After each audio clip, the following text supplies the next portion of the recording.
Bonjour à tous et merci de prendre le rendez-vous avec nous ce vendredi 8 avril 2022.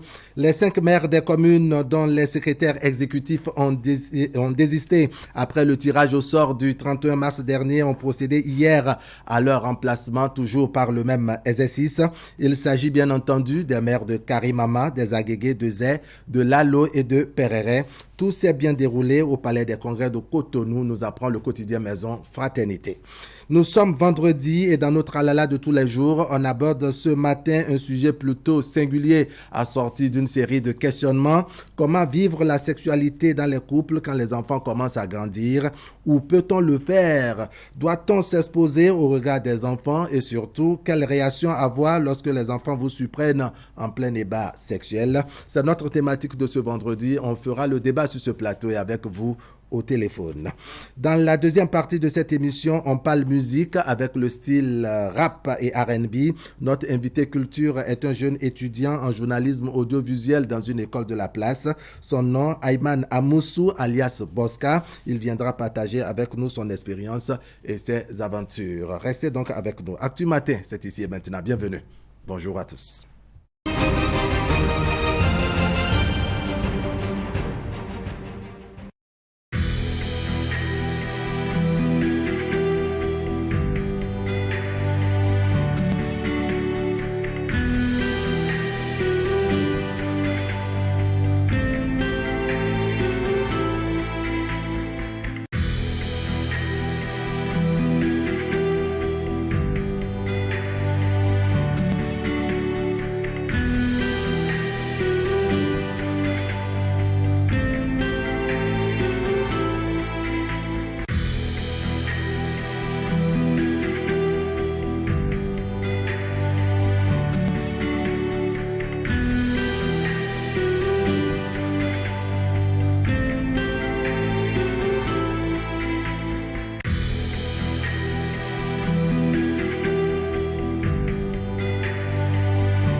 Voilà, on ira maintenant à la rencontre de nos confrères de la presse écrite qui partagent avec nous les gros titres de ce matin, à commencer par le quotidien Maison Fraternité qui titre Évangélisation de la région de Djougou. Nous sommes là dans le département de la Donga, une histoire écrite par des hommes et des femmes intrépides. Bernard de Clairvaux-Torha-Wintassien, un évêque au parcours inspirant.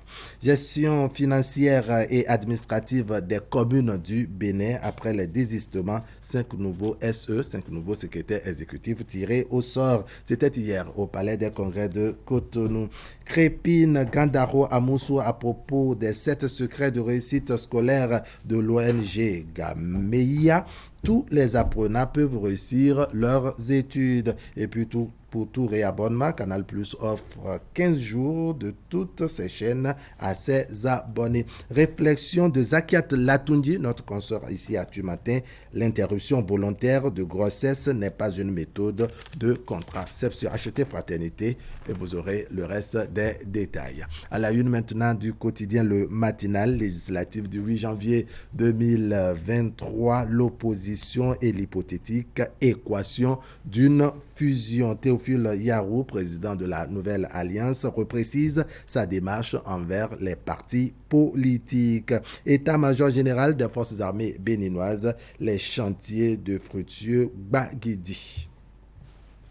La Nation, démolition en vue de la ceinture du stade de l'Amitié, général Mathieu Kérékou, pression de derniers jours. La Nation qui nous apprend également que le Bénin renforce 4 axes de coopération. Il y a eu en effet hier au ministère des Affaires étrangères la présentation des copies figurées des lettres de créance.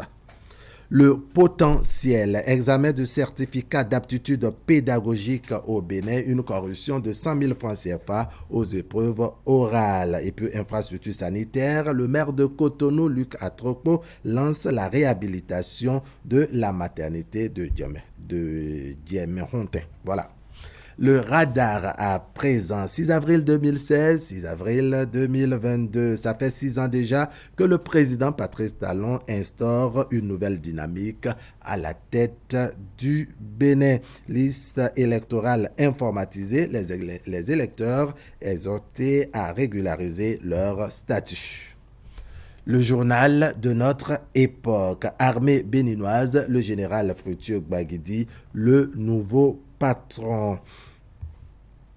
Le leader du jour, cette fois-ci, après avoir subi toutes les étapes du processus de sélection, qu'est-ce qui pousse les secrétaires exécutifs des mairies à démissionner? Une grosse interrogation à la une ce matin de leader du jour. Et puis, répression des infractions commises à raison du genre, la IFJ Bénin exhorte, sinon renforce les capacités des OPJ, des procureurs et des assistants sociaux.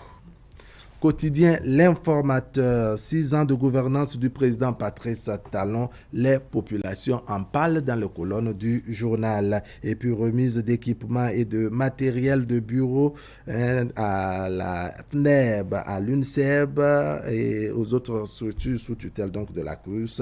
Les étudiants expriment leur joie sous le leadership de la ministre de l'Enseignement supérieur et de la Recherche scientifique, Éléonore Yayi, la décan de la directrice du COUS AC, Ghislaine Fagbohou, et qui impacte positivement les organisations estudiantines, constate le journal. Voilà. On revient à la une maintenant du quotidien Fraternité qui titre « Évangélisation de la région de Djougou, une histoire écrite par des hommes et des femmes intrépides ». Bernard de Clairvaux-Torawantassien, un évêque au parcours inspirant. William Klika, bonjour. Bonjour Wahab, bonjour à tous. Allez, on va voir avec vous ce que nos micros et caméras ont ramassé pour nos téléspectateurs. Absolument. Dans l'actualité de ce vendredi, on parle de cet acte 4 de la formation des journalistes au cœur du système énergétique au Bénin. Les 3 premières phases se sont déroulées avec le ministère de l'Énergie. Nous reviendrons sur cette 4e phase avec la remise d'attestation aux lauréats du concours de meilleure production sur les énergies renouvelables. Ce sera avec Clément Achadé en ouverture. On va aussi à l'université d'Abomey-Calavi, comme vu dans les titres tout à l'heure. Il y a remise de matériel au profit des organisations estudiantines les plus représentatives des universités publiques du Bénin. Les 4. L'événement a été présidé bien sûr par la ministre elle-même. On retrouve les détails dans le mini-journal juste après la transition.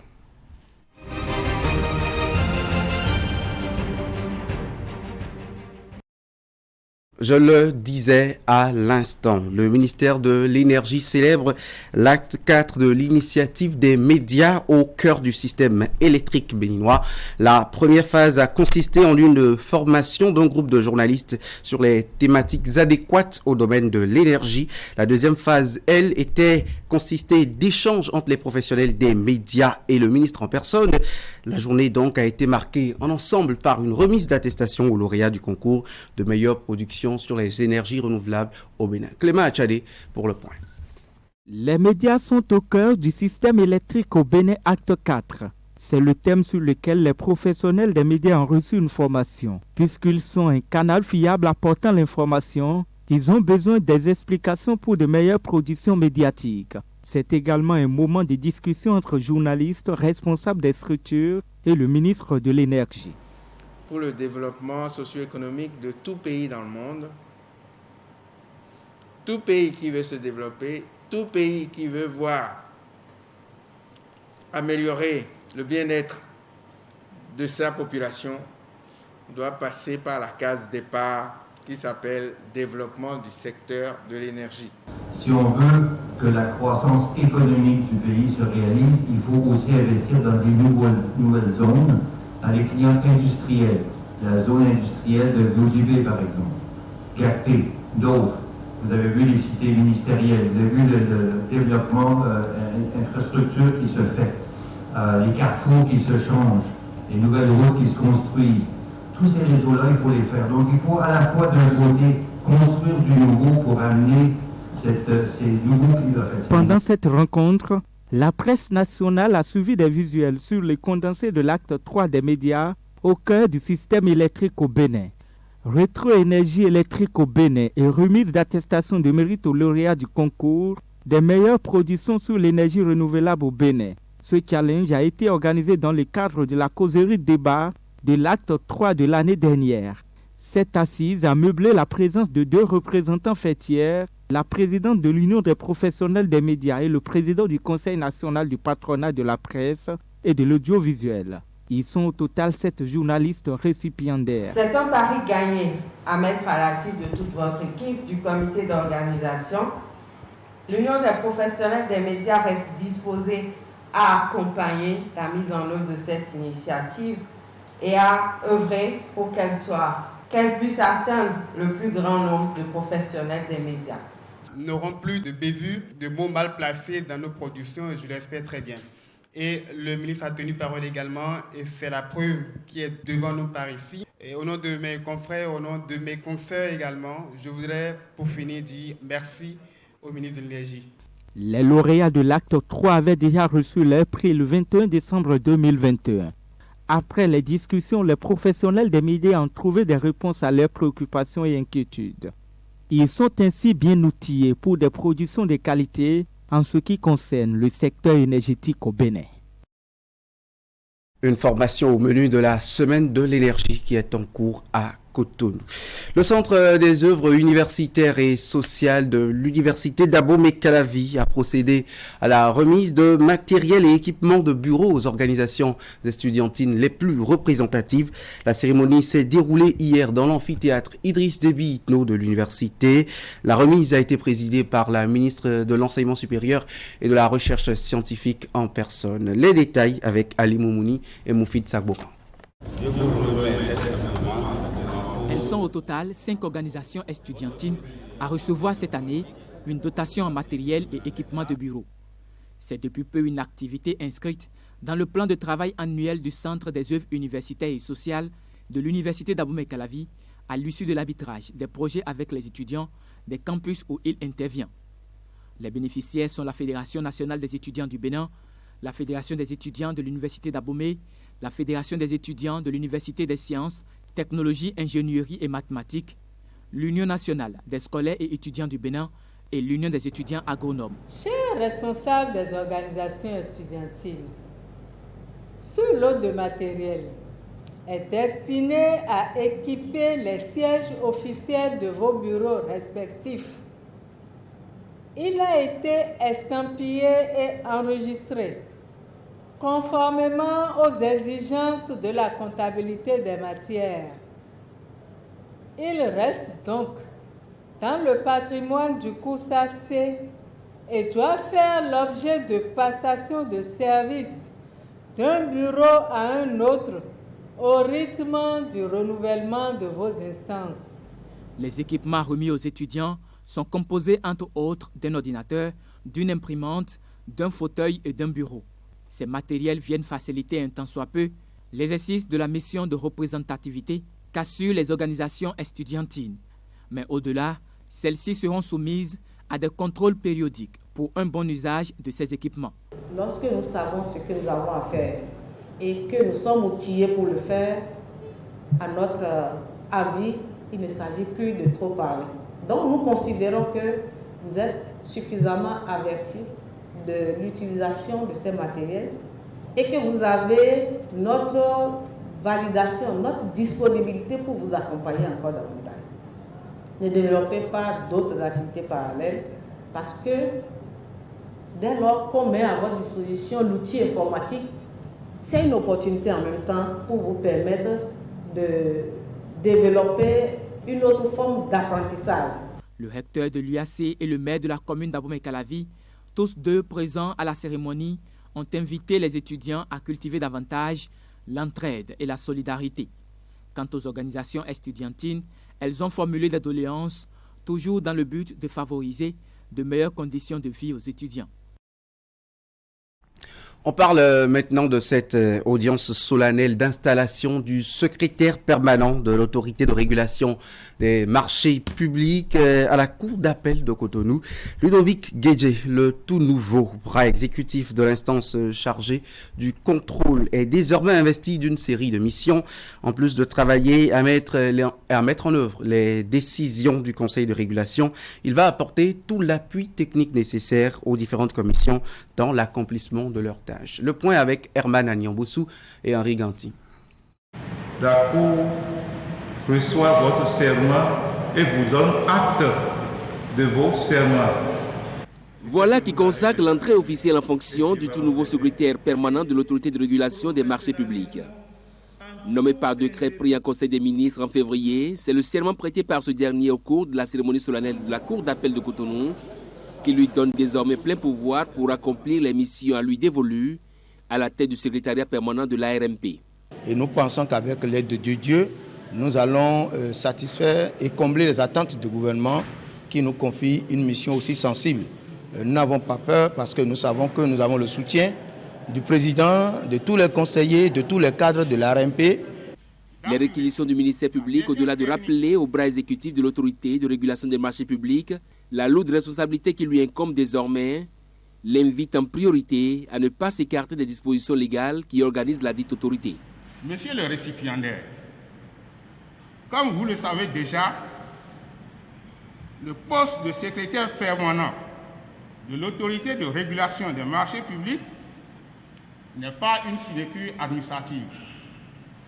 Il est bien chargé en devoirs et obligations. À peine est-il entré en fonction que Ludovic Guédjé a déjà sa feuille de route, fort de sa trentaine d'années d'expérience dans les fonctions techniques, administratives et académiques.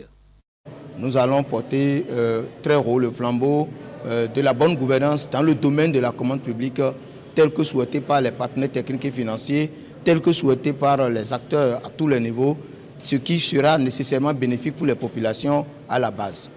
L'engagement est ainsi pris en audience solennelle de la Cour d'appel, mais aussi devant les conseillers de l'autorité de régulation, pour que l'installation du secrétariat permanent vienne combler un vide pour qui connaît les dispositions de l'article 18 du Code des marchés publics en République du Bénin. Et je pourrais peut-être parler en termes de conseil, de travailler avec abnégation et beaucoup de courage pour mériter toute la confiance placée en lui. C'est lui qui me formait, donc il connaît bien la matière. Et nous devons lui souhaiter bonne santé pour qu'il puisse évoluer comme il en a l'habitude. Mais cela ne doit pas nous faire perdre de vue de lui donner de temps en temps des conseils. Parce qu'après tout, moi, Martin Viutu Assogba, je suis aussi pétri d'une expérience certaine. Parce que j'ai un âge aussi certain.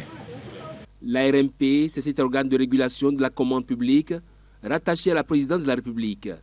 Il est doté de la personnalité juridique et jouit d'une autonomie administrative et financière.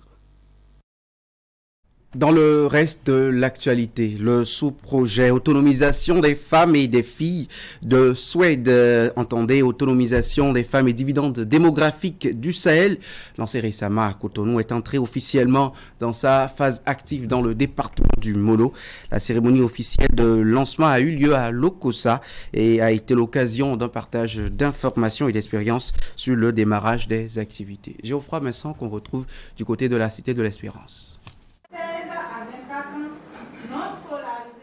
La phase de terrain dans le département du Mono, du sous-projet autonomisation des femmes et des filles, du projet Suède, autonomisation des femmes et dividendes démographiques au Sahel, est officiellement lancée ici. Cette séance d'information sur le démarrage des activités lui a servi de rampe de lancement dans la journée du mercredi 6 avril 2022 à Lokossa. Dans la salle pour la circonstance, les différents acteurs liés à son opérationnalisation.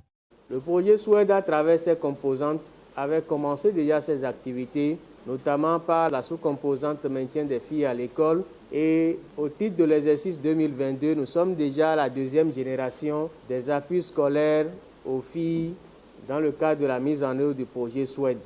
Nous sommes maintenant à l'étape de mise en œuvre effective des activités de la sous-composante autonomisation des femmes et des filles.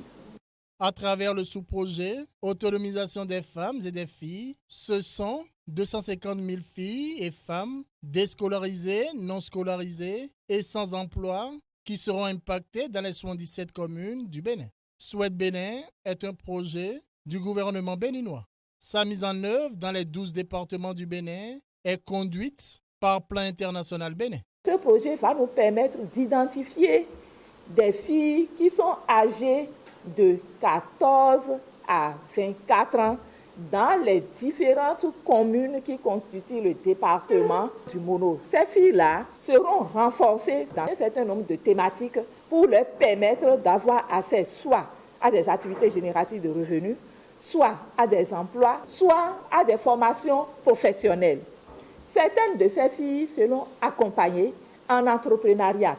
Et donc, c'est cet ensemble d'accompagnement et d'appui que le projet SWED se propose de fournir aux filles et aux jeunes femmes. Plusieurs communications et débats ont meublé la séance. Occasion pour les leaders d'opinion, les élus communaux, les CPS, les responsables d'ONG et autres participants de sortir de la rencontre bien outillés. Je voudrais une fois encore réitérer l'engagement de Monsieur le préfet du département, de toutes les autorités de la cadre de la conférence administrative départementale pour accompagner la mise en œuvre du dit projet. Le projet Souhaite Bénin a pour mission d'assurer la pleine réalisation des potentialités de la fille et de la femme en garantissant leurs droits à l'éducation, à la santé sexuelle et reproductive, ainsi qu'à l'autonomisation économique. L'équipe de Souhaite Bénin n'était pas que dans le département du Mono. Dans le zoo aussi, il y a eu atelier d'information des acteurs clés impliqués dans la mise en œuvre du sous-projet autonomisation des femmes et des filles. L'activité consacre également le démarrage des travaux. Les échanges ont été l'occasion pour les participants de s'approprier les objectifs, mais aussi les rôles et les responsabilités qui leur incombe. C'est un consortium de 14 organisations, dont Plan Bénin International, qui est le chef de file. Hélène Amoussou et Georges Vaudounon pour les précisions.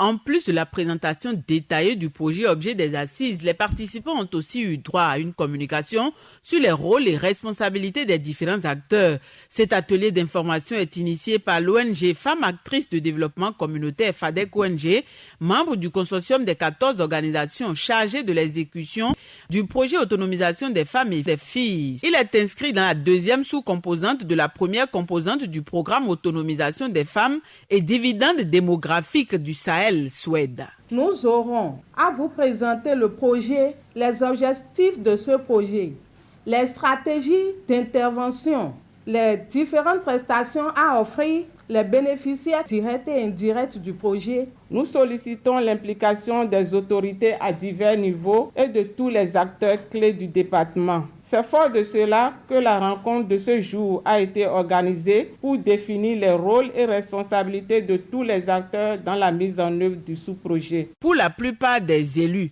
chefs services des mairies, des chefs traditionnels et dignitaires religieux en plus d'autres, les invités proviennent tous des communes du département du Zou. Les échanges visent à les aider à mieux appréhender le sous-projet et son importance dans la vie des communautés afin d'obtenir leur adhésion dans sa mise en œuvre au plan départemental.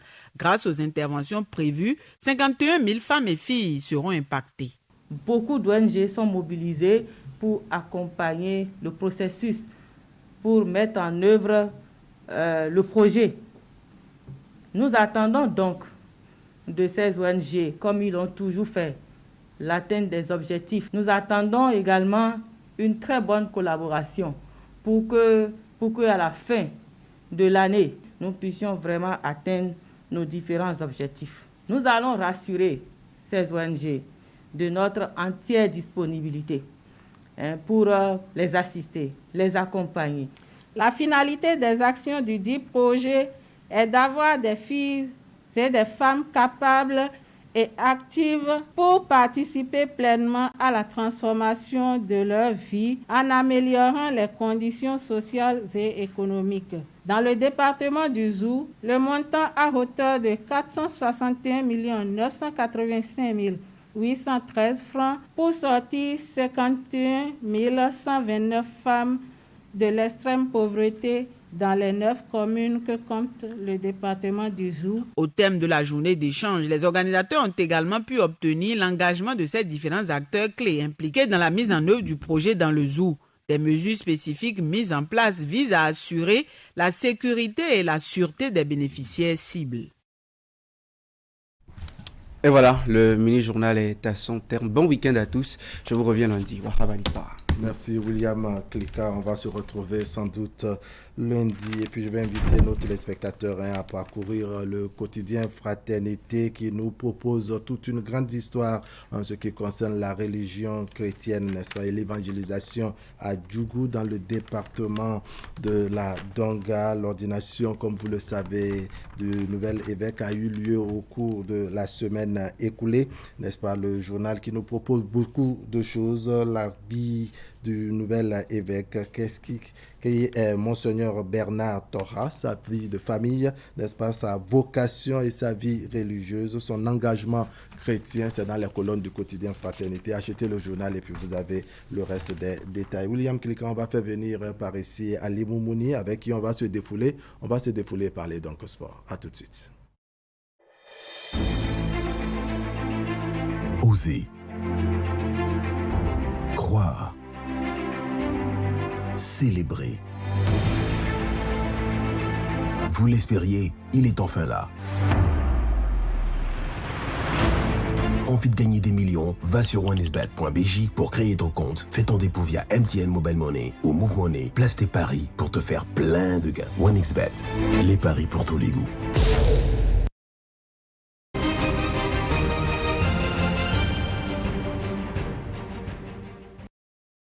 Ali Mounou, bonjour. Bonjour, L'espoir, c'est avec vous. Et puis ce week-end, on aura du football au Bénin, en Europe et également le volleyball.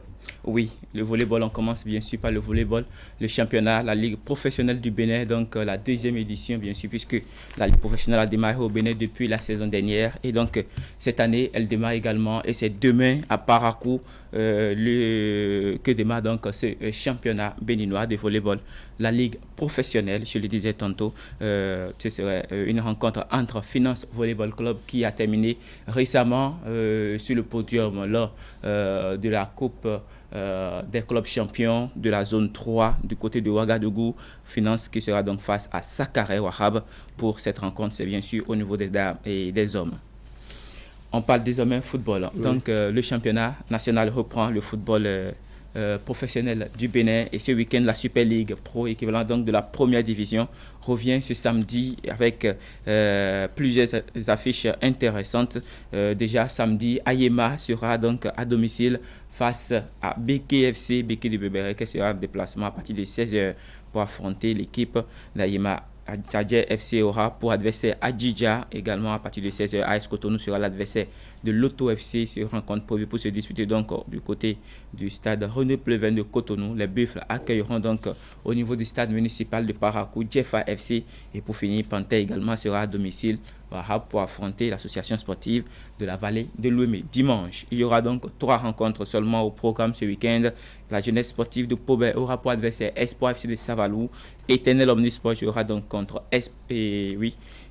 contre... Là, il doit y avoir une erreur. C'est qui son adversaire?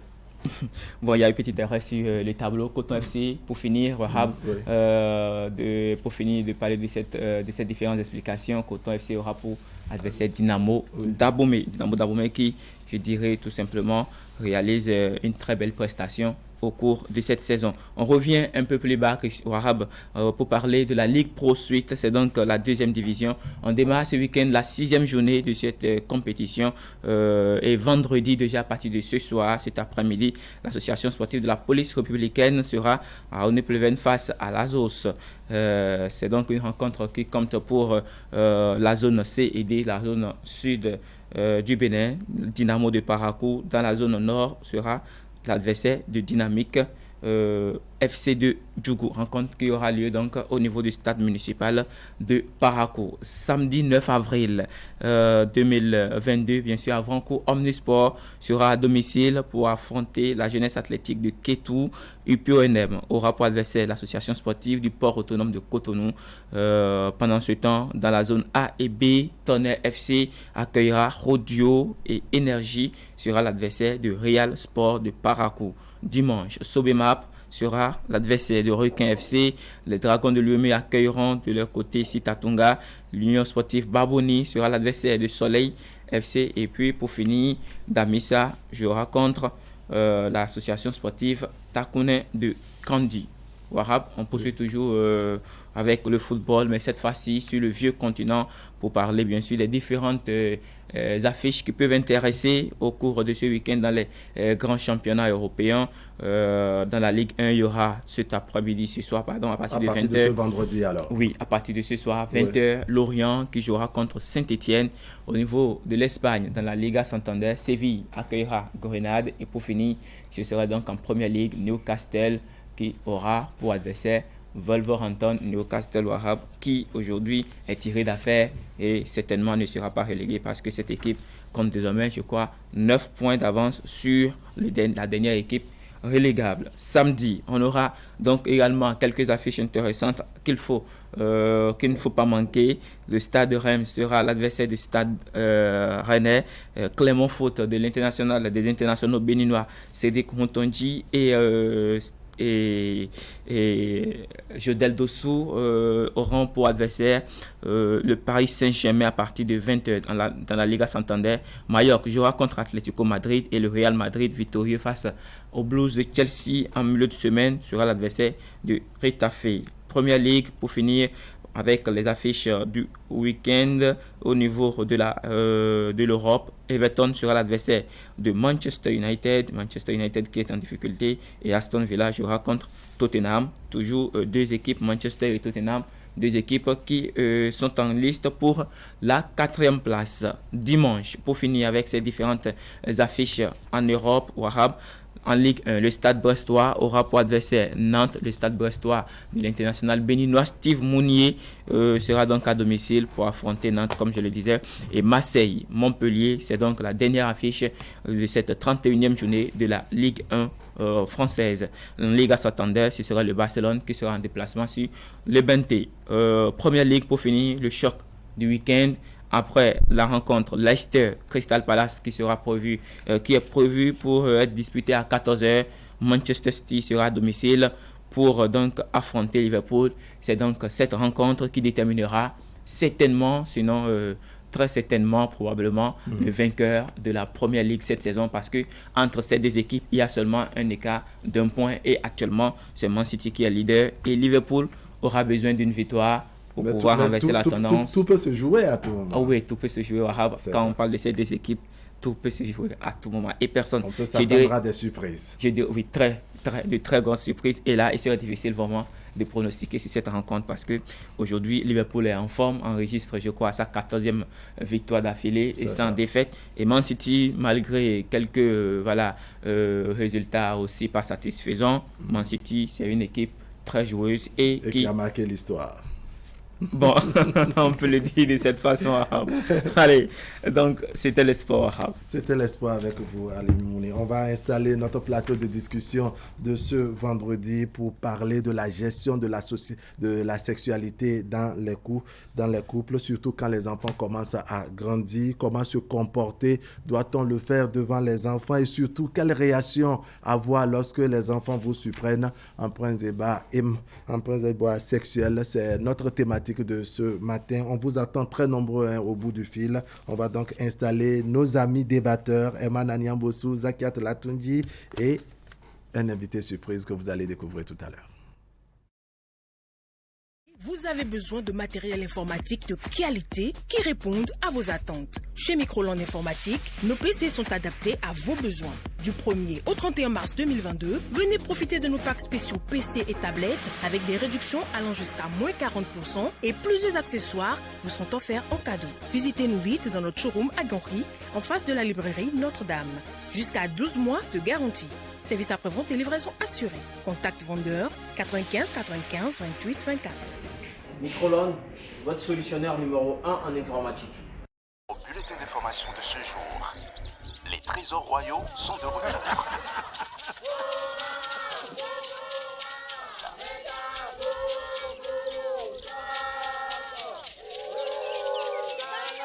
Décodeur mis derrière 95 000. Eh, ouais, derrière Tchakilopo, Canal Plus, Canal Plus. Autant c'est né. Il la yi.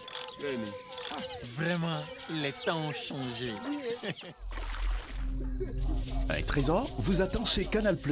En ce mois de mars, le décodeur HD est au prix de 1000 francs CFA seulement dès la formule Évasion. Rendez-vous dans le point de vente le plus proche de chez vous ou appelez le 70 55.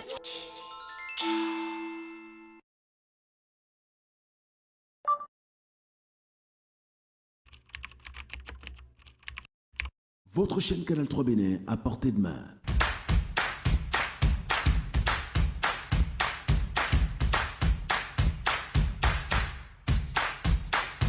Découvrez désormais, depuis votre smartphone ou tablette, toute l'actualité nationale et internationale, vos émissions préférées de la chaîne Canal 3 en live 24/24, où que vous soyez, à travers son application disponible en téléchargement libre sur Play Store. Canal 3 et sur le www.canal3television.com, vous êtes les bienvenus.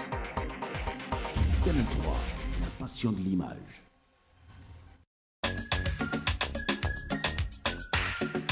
Pour votre plaisir et celui de vos enfants, la découverte des trésors royaux et de l'art contemporain du Bénin se poursuit avec l'atelier de pratique artistique. Public et gratuit pour vos enfants de 4 à 12 ans, c'est tous les samedis et dimanches à l'espace animation de l'Expo Art du Bénin, de 10h à midi et de 14h à 16h à intervalle d'1 heure par atelier. Inscription à l'accueil au www.expoartbénin.bj/atelier-pédagogique. Renseignements au 00229 56 98 10 82.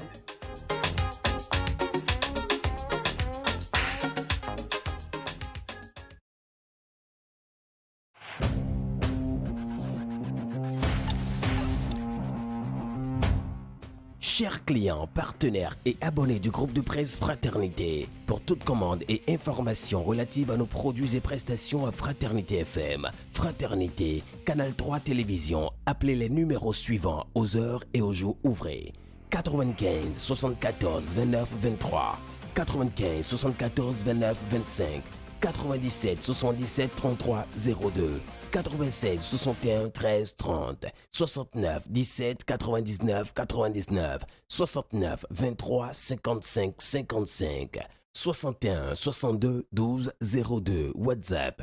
Email canal3bénin@yahoo.com, info@canal3télévision.com, fraternité-fm@yahoo.com, fraternews@yahoo.com.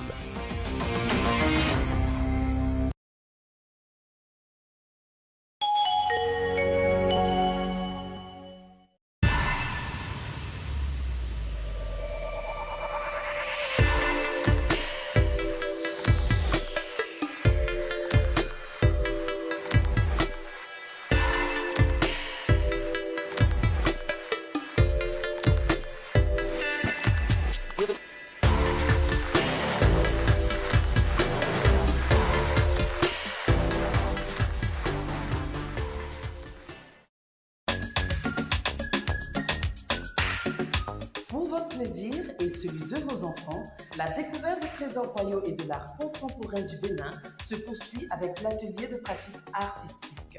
Public et gratuit pour vos enfants de 4 à 12 ans, c'est tous les samedis et dimanches à l'espace animation de l'Expo Art du Bénin, de 10h à midi et de 14h à 16h à intervalle d'1 heure par atelier. Inscription à l'accueil au www.expoartbénin.bj/atelier-pédagogique. Renseignements au 00229 56 98 10 82.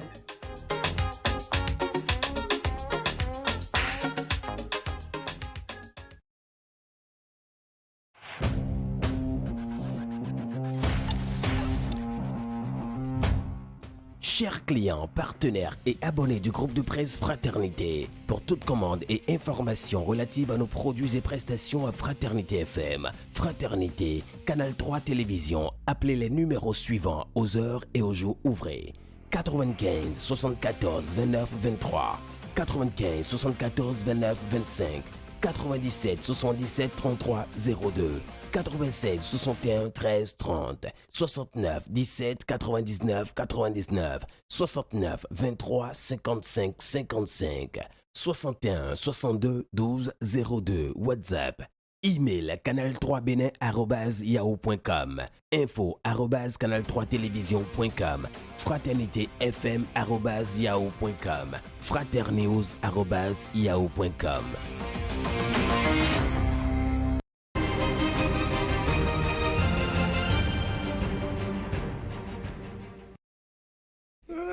Aman Aniambosu, bonjour. Bonjour, Malik Para.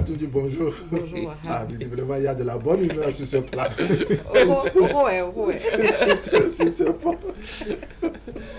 Hassan Medouayo, bonjour. Bonjour. Bienvenue sur le plateau d'Actu Matin. Alors, on a un sujet, je ne sais même plus comment je vais reformuler le sujet. Le sujet, autant il est délicat. Eh ben, levez la tête. Alors, le sujet de ce matin, n'est-ce pas? Le sujet est d'autant plus délicat qu'en ce moment, il pleut. Il pleut. Et quand il pleut, on sait ce qui peut se passer. Voilà, donc, tout ça là. Alors, comment vivre la sexualité dans les couples, hein, surtout quand les enfants commencent à grandir? Est-ce qu'il faut le faire devant les enfants? N'est-ce pas? Comment se comporter? Surtout, quelle réaction avoir lorsque, par maladresse ou par surprise, les enfants vous surprennent, n'est-ce pas, en plein débat amoureux? Donc, c'est notre sujet de ce matin. On le tire, hein, n'est-ce pas, d'un fait vécu un peu partout. Eman Aniambosu, n'est-ce pas, cette série d'interrogations, quelle est votre réponse? Oui, comment vivre sa sexualité à mesure que les enfants grandissent, à chacun sa méthode. Et donc, pour ce que nous on a vécu, moi, par exemple, je n'ai jamais vu mes parents en train de faire cette opération. Je mets ça comme ça, entre griffes. Et donc, ça veut dire que les parents ont forcément eu une manière de gérer leur topo pendant que nous grandissions. Et donc, nous aussi, à notre tour, de faire en sorte que nos enfants ne puissent pas venir nous surprendre en train de faire pareille chose. Et donc, oui, les mesures à prendre, c'est qu'il faut savoir à quelle heure on le fait. Il faut connaître ses enfants, savoir comment ils dorment et tout. Au besoin, même, le parent doit quand même pouvoir, même quand il est en train... Quand c'est la pleine nuit, il doit connaître le pas de ses enfants, pour savoir que oui, mon enfant est en train de bouger, il vient vers moi et tout. Donc je pense que c'est beaucoup de choses à la fois. Maintenant, pour le cas que vous avez cité, où le monsieur et la femme sont en train de vivre leur vie sexuelle pendant que l'enfant est rentré à midi, et ils étaient au salon, je pense qu'il y a beaucoup d'éléments qu'il faut prendre en paramètre là, et voir comment est-ce qu'il faut expliquer à cet enfant. Est-ce qu'il faut entamer le débat avec l'enfant? Est-ce qu'il faut lui expliquer que ce qu'il vient de voir n'est pas de son âge? Est-ce qu'il faut se taire pour peut-être voir l'enfant agir après et donc lui donner la réponse qu'il faut? Je pense que c'est beaucoup de choses. Beaucoup d'interrogations. Alors, Zakiat, vous permettez, je vais repréciser un peu le sujet avant d'avoir votre appréciation, de même que l'appréciation de M. Medouayo. N'est-ce pas, le sujet tel qu'on nous l'a proposé, c'est un couple en bonne et due forme qui a des enfants, dont un en classe de 6e, âgé de 11 ans, qui en temps normal, le jour où l'événement a lieu, devait rentrer à midi. Mais malheureusement, pour le cours qu'il a de 10h à midi, le professeur n'est pas venu et l'élève, naturellement, est rentré plus tôt que prévu. C'est alors qu'au salon, il s'en va surprendre son papa et sa maman, alors que d'abord, il était accompagné de 2 de ses camarades de classe. Tous rentrent et surprennent papa et maman en plein débat sexuel, n'est-ce pas? Donc, la question est de savoir comment se comporter face à ces situations, quelle explication donner à l'enfant, comment se faire pour que les 2 enfants n'aillent pas raconter les faits aussi bien à la maison qu'en classe pour que cela soit objet de raillerie vis-à-vis de l'enfant. Bref, c'est ça la situation un peu de Mozakiat Latunji. C'est une situation qui est très délicate et il faut que les parents dans ce cas de figure fassent preuve de beaucoup de tact et de diplomatie. De diplomatie pour gérer ça. À mon avis, il ne s'agit pas de ne pas en parler avec les enfants. Il faut en parler avec eux. Maintenant, après, il faut trouver les mots justes pour en parler avec eux parce que, vous savez, pendant longtemps, on a dit, et on continue de le dire encore, la question de la sensibilité des sujets qui ont rapport à la sexualité et qu'il faut trouver le moyen de parler de sexualité avec les enfants. Il y a des langages appropriés pour ça. Je ne sais pas si vous avez vécu ça, mais un peu plus jeune, on nous disait par exemple que quand tu vois une maman qui est enceinte et tu demandes par où le bébé sort après, on dit non, qui fait un gros caca seulement et puis le bébé sort. On n'a jamais réussi à expliquer ça, que c'est parce que papa et maman à un moment se sont retrouvés ensemble qu'il y a eu la grossesse. Ils se sont retrouvés ensemble, là, comment ils se sont retrouvés. Voilà, tout ça. Ils se sont regardés. Ils se sont regardés. Parfois même on dit ils se sont regardés. Oui, et la grossesse. Comme l'a dit Gégé Vidi. Et tu es arrivé mystérieusement. Mais le mystère qui se cache derrière ça, on n'explique pas ça toujours succinctement aux enfants. Et on sait très bien que les enfants sont curieux. Donc voilà, une fois encore, un élément qui vient montrer qu'il est important de trouver vraiment cette passerelle-là pour intégrer la question du dialogue parent-enfant et la question de l'éducation à la sexualité pour les enfants. Maintenant, dans ce cas de figure, je pense, et ça c'est vraiment un message à l'endroit de tous les parents, parce que ce n'est pas parce que vous avez des enfants que votre vie sexuelle s'arrête. Ce n'est pas parce que vous avez des enfants que vous n'allez pas continuer à vivre votre intimité en tant que couple. Déjà que ça permet de maintenir les relations dans le couple. Mais parce que les enfants sont là, il faut trouver un moyen de le faire et de le faire de façon assez saine pour qu'il n'y ait pas des impacts sur les enfants, qu'il n'y ait pas de répercussions sur l'éducation des enfants. Moi, c'est vrai que c'est très gênant quand un enfant vient vous surprendre dans une situation comme ça. Et je me rappelle d'un couple qui nous a raconté une fois, et ils étaient en train de faire ça justement, et puis l'enfant arrive. Bon, il se trouve que maman, très emportée par le déroulement des événements, pleurait presque. Donc c'est justement les cris de pleurs de la maman qui ont alerté l'enfant. C'était en pleine nuit et l'enfant court vers la chambre de ses parents pour chercher à savoir « Maman, pourquoi tu pleures ?» Pour secourir sa mère. Vous voyez comment ça peut être gênant. Donc, et la maman a dû inventer quelque chose. Non, c'est Vitago qui est rentré dans mes yeux. Non, c'est rapidement pour brouiller les pistes. Ça, c'était la technique de maman. Et facilement, l'enfant peut gomber ça. Rapidement pour brouiller les pistes et détourner l'attention des enfants. Mais moi, je pense que il faut que les parents aient leur zone d'intimité. C'est-à-dire un carré d'as. Oui, il faut que les parents... C'est-à-dire qu'à un moment, moi, chez moi, par exemple, mes enfants savent qu'ils ne peuvent pas rentrer dans ma chambre n'importe comment. Coco de mer. Et quand je sais que il peut y avoir une situation délicate, je ferme. Parce que j'ai des enfants, d'accord, mais je dois vivre aussi. Est-ce que fermer aussi n'aiguise pas un peu la curiosité? Ça, c'est une interrogation. Oui, ça reste... Quand elle aura fini, on a le temps de... On aura le temps de parcourir tout ce que ça parce que imaginer, supposer, n'est-ce pas, c'est différent de j'ai vu. Quand l'enfant vient voir comme ça, c'est sûr que sous le feu de l'action, on ne sait pas quoi lui dire. Même si je vous dis quelque chose aujourd'hui, je ne suis pas sûre que si demain, je me retrouve dans la situation, si vous aurez le même Hassan Medoyan, on vous écoute sur la question. Bien, l'enfant a surpris ses parents. Oui, ce sont ses propres parents. Ses propres parents. C'est pour vous dire quelle éducation vous donnez à vos enfants. L'enfant rentre à la maison, sans taper, rentre directement dans la chambre. Ce n'est pas possible. Chez nous, nous sommes gardiens de la tradition. On éduque les enfants de telle manière que si l'enfant rentre à la maison, il doit taper. Et il reçoit la réponse. Mais ouais, mais ouais, bien. Donc, au cas où l'enfant vous surprend, ça dépend aussi de quel appartement. Dans votre appartement, c'est une pièce de chambre. et tous les enfants sont là. Il n'y a pas de coco et tout ça là, tout le monde se mêle. Bon. Alors, en fait, la précision à ce niveau, c'est qu'ils étaient au salon. Et à cette heure-là, les parents ne savaient pas au retour de que l'enfant vienne à la maison. L'enfant a la clé, je crois. C'est ce qui est dit dans l'histoire. Et il s'est introduit dans le salon. Comme ça, pendant que les parents étaient déjà très... En fait, ils étaient loin. C'était qu'ils étaient à côté. Ils auraient senti l'arrivée de l'enfant. L'enfant, en fait, est censé rentrer après midi. C'est-à-dire, c'est à midi que finit les cours. Midi 30 par là. Midi 30 et l'enfant par là. Très tôt. Voilà. Mais le cours de 10h à midi n'ayant pas lieu, le professeur est absent, n'est-ce pas? L'enfant est rentré un peu plus tôt. Nous sommes des animaux civilisés. C'est pour cela que...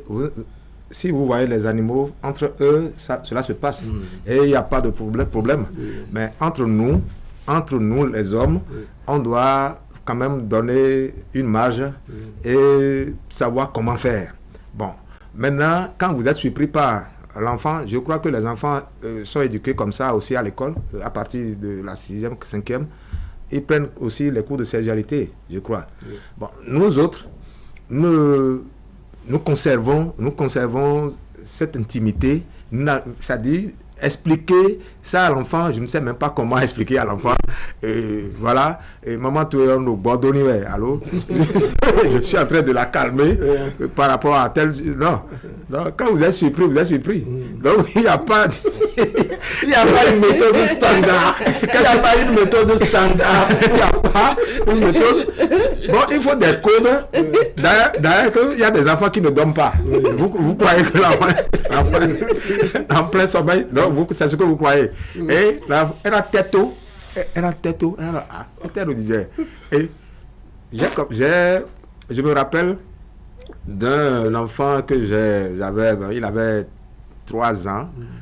Et pour faire cela, pour aller à ce jeu-là, je l'ai commandé. Je lui ai dit, quand l'enfant est revenu, il ne nous a pas trouvé au salon. Et directement, il est rentré dans ma chambre. Parce que ma chambre, il n'y a pas, la chambre de sa maman, il n'y a pas. Donc, comme c'est moi qui l'ai commandé, il est venu directement dans ma chambre et je suis obligé. C'est-à-dire, j'ai l'interrupteur à côté, j'ai coupé le courant et il disait mon main. Donc quand je suis revenu, j'ai pris la chose, j'ai dit à mommy bon, était era maman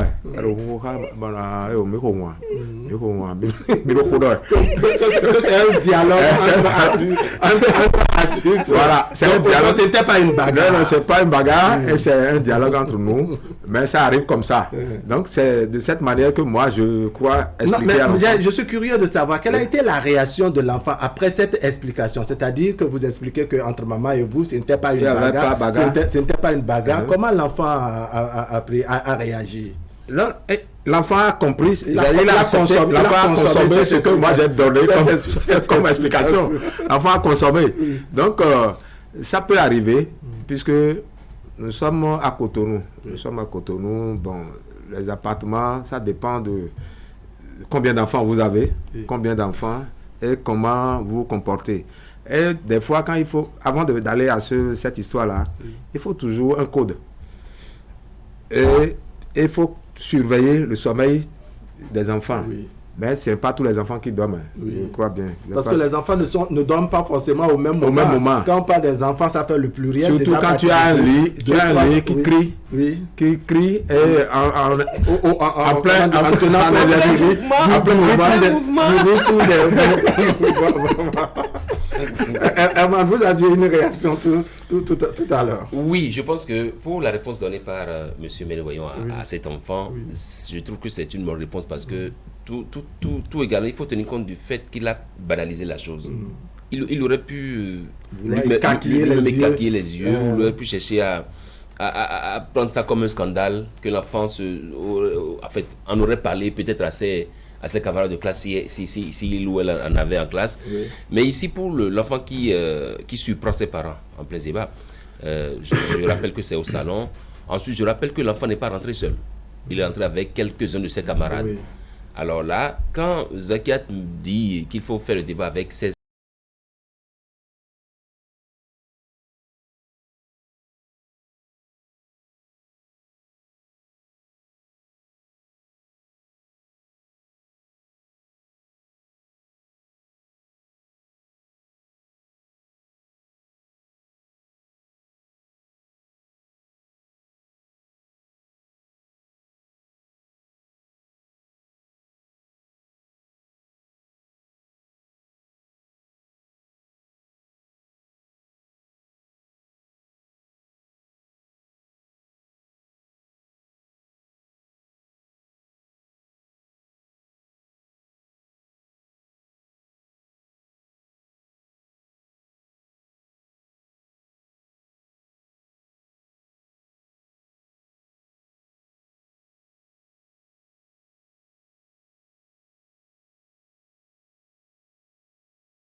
entre elle et l'enfant.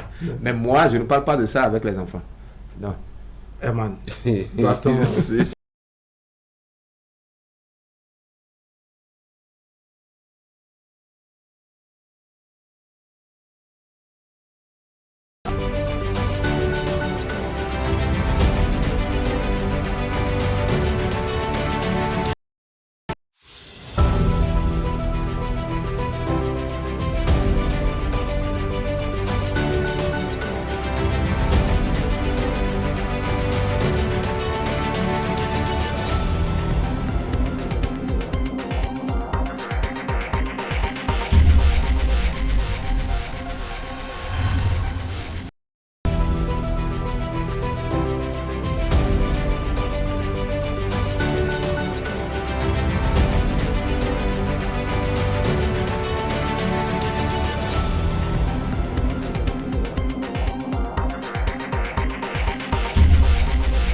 Et heureusement, M. Arsène Médé-Ouagnon aussi a reconnu qu'il demande à sa femme de le faire. Donc, d'une manière ou d'une autre, ça se fait. Oui.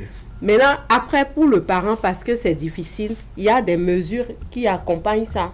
On a parlé de ces sites-là où on enseigne aux parents à savoir dialoguer avec les enfants. Il y a de ces centres également qui existent où vous pouvez amener les enfants parce qu'il y a des séances socio-éducatives pour les adolescents et les jeunes. Vous pouvez amener les enfants pour leur permettre de suivre parce que vous, en tant que parents, vous ne pouvez pas le faire. Oui. Donc, vous amenez les enfants. Au moins, ils sont dans un cadre qui est sain, qui est sécurisé. Oui. Et on est sûr que dans ce cadre-là, les informations qui sont données sont des informations qui vont leur faire du bien dont il est utile. Et pour finir, je vais vous donner l'exemple d'un ami qui est dans le système de santé, qui fait de la sensibilisation pour la promotion de la santé sexuelle et de la reproduction, mais qui avait du mal aussi à parler de sexualité avec les enfants à la maison. Et qu'est-ce qu'il a fait? Parce que lui, je crois, il m'a dit qu'il avait 2 jeunes garçons de plus de 18 ans et qui, je crois, autour de 20 ans. Et les amis venaient à la maison. Dans les amis, il y avait les filles, il y avait les garçons. Et il commençait à avoir peur à un moment donné. Mais il ne savait pas comment faire le débat avec les enfants. Il dit, bon, un jour, l'idée lui est arrivée de ramener un paquet de préservatifs chez lui. Oui. Donc, quand il a amené le paquet de préservatifs, qu'il a déposé ça sur le frigo. Et de temps en temps, il va voir quel est l'état de lui. Il regarde, il voit que on a enlevé un peu dedans. Il ne dit rien. Pour quel usage Pour quel usage il ne s'interroge pas. Il ne s'interroge pas. Et au bout d'un moment, le paquet était devenu vide. Bon, et il n'a rien dit. Il connaît même les consommateurs. Il a de gros gaillards à la maison. Donc, une autre fois, il a remplacé, dès qu'il a constaté que le paquet était vide, il a remplacé le paquet. Le même sort a été réservé au paquet. Et les consommateurs non plus ne s'interrogent pas. Les consommateurs ne disent rien. Je crois une 3e fois aussi. Et après, il dit qu'il a stoppé. Et quand il a stoppé un jour, un de ses garçons dit, bon, papa, n'est minosé le frigo, il dit, et vous? Ils se sont maintenant proclamés réels consommateurs. Il n'a plus renouvelé le stock. Et il est resté tranquille à regarder pour susciter leur réaction. Effectivement, un des garçons est allé vers lui pour dire, mais papa, La chose qui est en haut du frigo, les chaussettes, c'est fini. Et il dit, ah bon? Donc il y a quelque chose en haut du frigo. Il dit, oui, ce que tu laisses là, c'est fini, il n'y en a plus. Et il dit, mais vous en voulez encore? Et il dit, oui, mon beau-père. Donc vous comprenez un peu que le besoin est là. le besoin est là. Emma Nanyambosu, on va faire un dernier tour de table. Le sujet, on l'a reconnu, il est bien délicat. Il est bien délicat. En guise de conclusion, on retient quoi? C'est vrai, on n'est pas là pour prescrire, je ne sais pas, une méthode, je dirais, standard. Chacun s'y prend à sa manière. En guise de conclusion, je pense que le sujet tel que ça a été proposé ce matin doit être traité en sorte que le parent même ne grimace pas trop. Oui. Parce que si vous pensez que l'enfant vous a vu alors que l'enfant n'a rien vu, vous aggravez un peu la situation. Oui. Vous devez, comme l'a proposé notre personne ressource ce matin, vous devez poser le débat, vous devez poser le débat, poser la question pour voir si les enfants ont pu, ou vous restez attentifs à leurs faits et gestes, pour voir est-ce qu'ils vont faire certains... Les enfants savent toujours manifester, quand vous les suivez de près, ils vont se faire des yeux, ils vont commencer par devenir cachotiers dans la maison, vous les voyez, vous dites non, là vous les appelez. Je pense que c'est à ça qu'il faut travailler, pour que le parent, dans ses envolées, ne panique pas, et fasse paniquer aussi les enfants. Je pense que c'est sur ces éléments, c'est sur ces éléments qu'il faut agir. Alors, Jacquette Latoundji, je ne veux pas relancer forcément le débat. Au cas où vous entretenez le dialogue, la discussion avec votre enfant, dans ce cas de figure, et que puisque vous êtes à cœur ouvert avec lui-même il essaie d'être à cœur ouvert avec vous en vous déclarant que ce n'est pas la première fois qu'il vous surprend dans des conditions pareilles, vous réagirez comment? C'est-à-dire qu'il y a eu d'autres occasions où même seul, n'est-ce pas, il a pu vous surprendre sans que peut-être vous-même vous en rendez compte. Étant trop plongé dans l'opération. Si Dieu me donne l'inspiration à ce moment-là, c'est pour lui dire, bon, donc tu comprends que ça se fait souvent. Donc, c'est très facilement. Il faut analyser les choses parfois, les enfants. Parce que quand vous prenez trop au sérieux, lui-même il cherche à comprendre, dit, ah, donc tu as compris, hein, donc on fait ça souvent. Mais c'est pas pour les enfants. Parce que et vous trouvez le moyen de lui expliquer ça.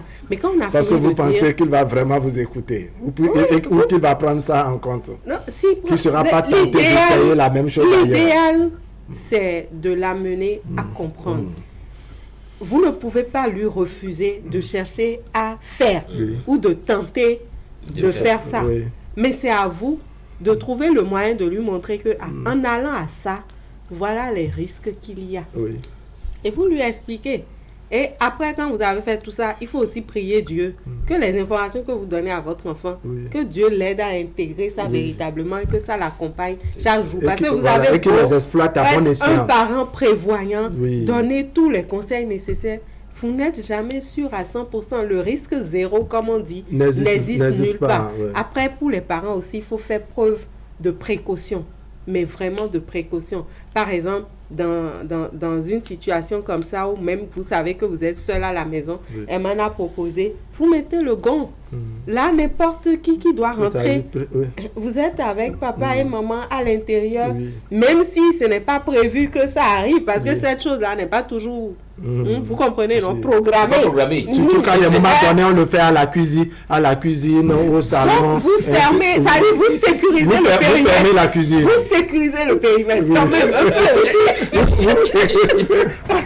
Monsieur Hassan, sur cette dernière question que je posais, c'est-à-dire que oui, vous êtes montré diplomate à échanger avec votre enfant, même les enfants des voisins ou sinon ses camarades de classe, mais l'enfant, puisque vous vous êtes montré à cœur ouvert, il vous déclare que bon, c'est pas la première fois qu'il vous surprend dans une position pareille avec maman. Je lui dirais, tu vas continuer à nous voir comme ça, puisque donc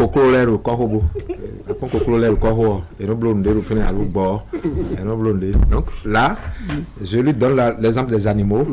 Nous autres, nous ne pouvons pas nous mettre choses au salon ou bien devant tout le monde à le faire. Donc on reste caché.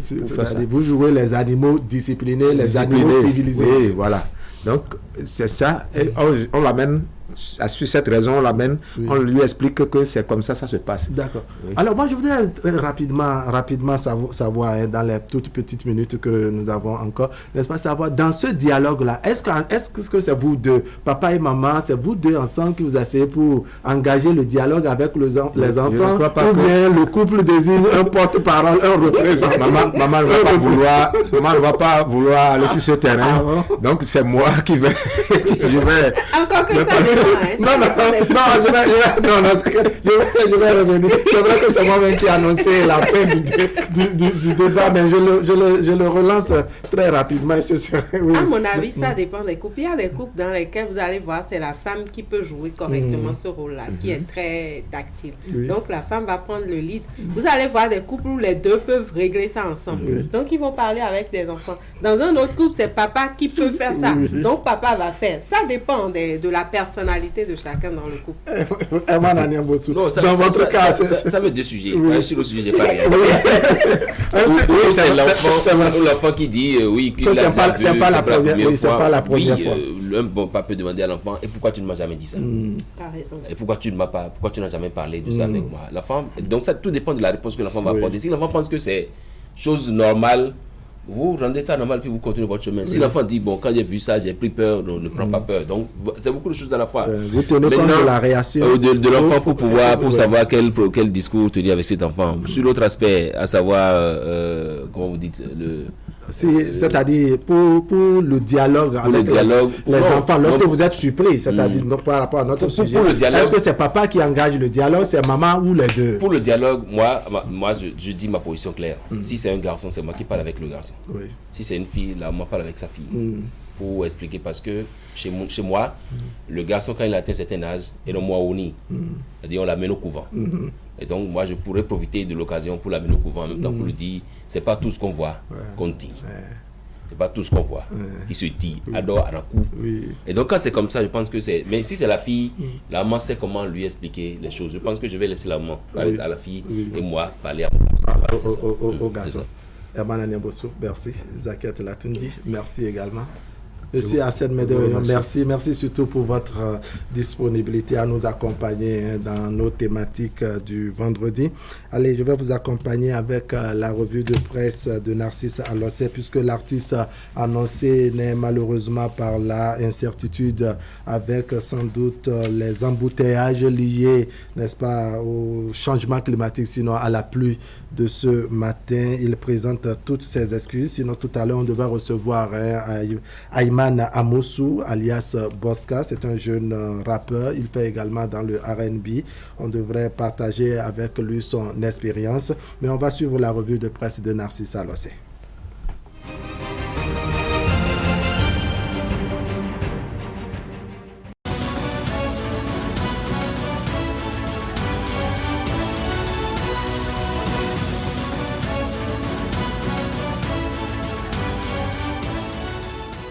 Bonjour à toutes et à tous. L'actualité ce matin reste dominée par le recrutement au poste administratif et technique dans les mairies du Bénin.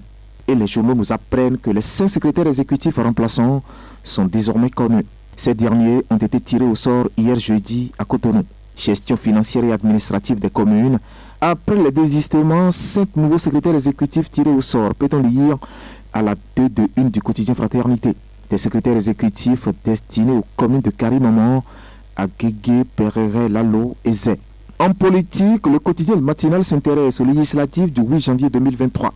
Le journal nous renseigne surtout qu'au sein des partis politiques de l'opposition, le principe de la fusion est loin d'être acquis. Législative du 8 janvier 2023, l'opposition et l'hypothétique équation d'une fusion, titre mon confrère, qui croit savoir que les différents acteurs peinent à s'entendre autour des modalités d'une convergence des efforts. Et dans ce climat peu serein, la publication nous apprend que Théophile Yarou, l'un des acteurs de cette opposition au régime de la rupture, reprécise sa démarche envers les partis politiques. En diplomatie, le Bénin accueille 4 nouveaux ambassadeurs, informent les journaux ce matin. Et ces derniers ont présenté les copies figurées de leurs lettres de créance hier jeudi. Présentation des copies figurées des lettres de créance, le Bénin renforce 4 axes de coopération, titre le quotidien La Nation, à sa 2 de 1. Il s'agit, à en croire le journal, des ambassadeurs du Niger, de la Tanzanie, des États-Unis et des Émirats arabes unis. Ils ont été reçus par le ministre des Affaires étrangères et de la Coopération, Aurélien Agbenonsi, ajoute la publication. Dans la suite, ce matin, le quotidien Fraternité consacre son gros titre à l'évangélisation de la région de Djougou et fait observer que c'est une histoire écrite par des hommes et femmes intrépides. À en croire mon confrère, tout a commencé en 1930 avec l'inscription d'une dizaine d'enfants baptisés à Djougou par le père François Faroud. Et ceci sur le registre de baptême de Dassa. Seulement, note le journal, Djougou a accueilli des missionnaires dans des conditions parfois critiques, comme ce fut le cas de tout le diocèse du Bénin. La publication s'intéresse ensuite à la vie du nouvel évêque de Djougou. Bernard de Clairvaux-Tora Ouantancien est un évêque au parcours inspirant, titre mon confrère, qui dresse dans ses colonnes la biographie du prélat. Né en août 1970 d'une fratrie de 4 garçons et 4 filles, écrit Fraternité, le nouvel évêque de Djougou a fait son entrée en vie religieuse en 1997.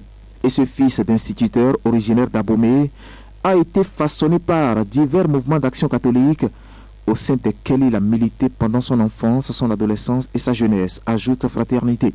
Avant sa nomination le 12 février dernier, Monseigneur Bernard de Clairvaux-Tora Ouantancien occupait les postes de supérieur provincial des Oblats de Saint-François de Salé à Paris. Le journal rappelle qu'il succède au premier évêque de Djougou, Monseigneur Paul Kwasi Viviera, de vénérée mémoire. Le même journal publie ce matin une réflexion de Zakiat Latundi sur la pratique de l'avortement sécurisé au Bénin. Et face à un sujet qui fait grand bruit au Bénin depuis le vote de la loi 2021-12, modifiant et complétant la loi 2003-04 du 3 mars 2003 relative à la santé sexuelle et de reproduction, une loi qui concerne surtout l'interruption volontaire de grossesse, la journaliste déclare que l'IVG n'est pas une méthode de contraception. C'est l'essentiel à retenir ce matin de l'actualité, vu et commenté par les journaux. Merci de m'avoir suivi et bon début de week-end à toutes et à tous.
Actu Matin Stop et fin pour ce vendredi 8 avril 2022. Merci de nous avoir suivis. L'information continue sur Canal 3 Bénin. À 11h, vous aurez un autre bulletin et à 13h, la grande édition de la mi-journée présentée par Eric Guédénon. Allez, portez-vous bien.